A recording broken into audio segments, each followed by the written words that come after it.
এইভাবে একবার আমের চাটনি বানিয়ে দেখুন। একদম কিন্তু বাড়ি বসেই অনুষ্ঠান বাড়ির মতো আমের চাটনির স্বাদ পাবেন। আর এটা কিন্তু সংরক্ষণ করেও রাখাও যাবে। তাহলে চলুন এই আমের চাটনিটা আমি কিভাবে বানালাম সেটাই আপনাদেরকে দেখাই।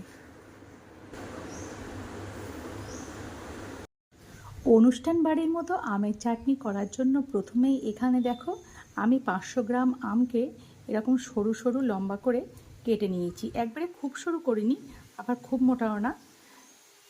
একটা আমকে 8 ফালি করে কেটে নিয়েছি। এবার চাটনিটা বানিয়ে তোমাদেরকে দেখাচ্ছি।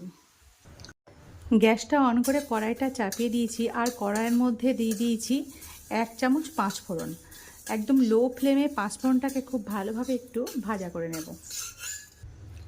এবার কড়াইতে দিয়ে দেব সর্ষের তেল। এবার তেলের মধ্যে একটা শুকনো লঙ্কা আর 5 ফোড়ন দেব। এবার তেলের মধ্যে আমগুলোকে দিয়ে দেব।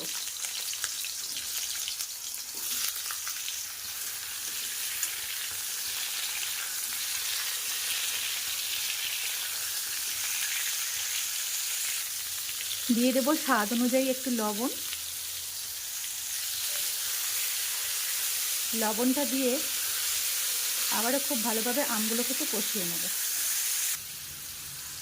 আম কিন্তু এরকম ভাজতে ভাজতেই কিন্তু দেখবেন অনেকখানি সিদ্ধ হয়ে যাবে।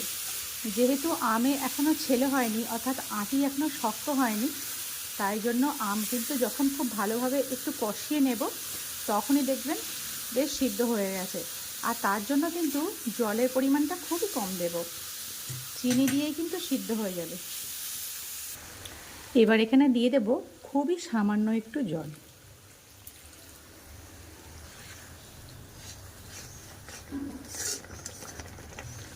এবার দিয়ে দেব চিনি।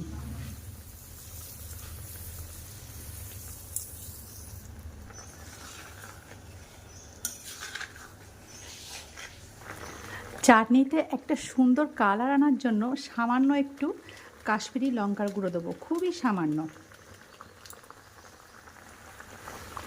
এতটুকু কাশ্মীরি লঙ্কার গুঁড়ো মিশিয়ে দিয়েছি খুব ভালোভাবে। এবার মিশিয়ে নেব, চিনিটা গুলে যাবে। আর এই একটু কাশ্মীরি লঙ্কার গুঁড়ো দেওয়ার দরুন কালারটা কিন্তু খুবই ভালো আসবে। চিনি ভালোভাবে গলে গেলে এবারে প্রথমে যে 5 ফোড়নটা গুঁড়ো করে রেখেছিলাম সেই গুঁড়োটা ওপর থেকে দিয়ে দেব। তৈরি হয়ে গেল একদম অনুষ্ঠান বাড়ির মতো আমের চাটনি। এবার এটাকে আমি নামিয়ে নেব। আমের চাটনি যদি আপনাদের ভালো লাগে, পছন্দ হয়, তাহলে একটা লাইক করবেন আর একটা কমেন্ট করবেন, আর চ্যানেলটি সাবস্ক্রাইব করে দিয়ে আমার পাশে থাকার জন্য আপনাদের সকলকে আমি অনুরোধ করছি। তাহলে আজকের মতো টাটা।